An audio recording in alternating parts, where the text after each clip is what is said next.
What's up, guys? It's your favorite Kiwi coach. Today we're gonna be talking about the 6 ways the wrists move. Let's go do this thing. Alright guys, so before we get into the terminology, let's go over the main reason why wrist conditions are so important. The main reason being is that it controls where the club face is pointing throughout the golf swing. Now, we know ball flight laws that we need to get our face relative to the path in certain positions so we can have the right amount of curvature or the correct type of curvature for our intended shot, correct? So now that we kind of understand that, let's start going into the terminology, and then we'll start going into some other reasons as well.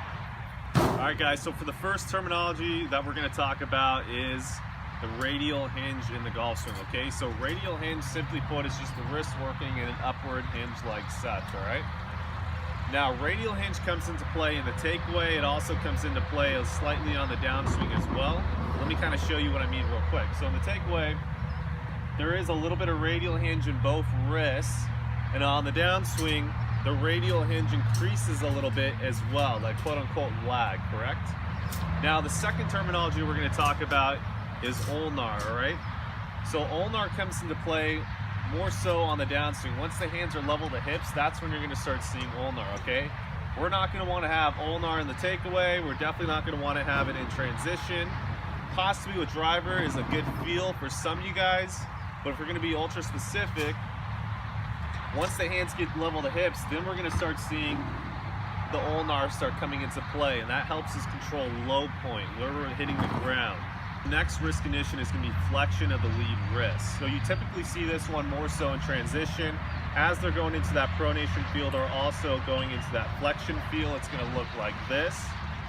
That's what you see a lot of the good professionals do. Now, towards impact, you also see a little bit of flexion, or you can think about it as bowing that wrist. That helps you get a little bit of shaft lean and de-lock the golf club. Now, the last one is going to be extension.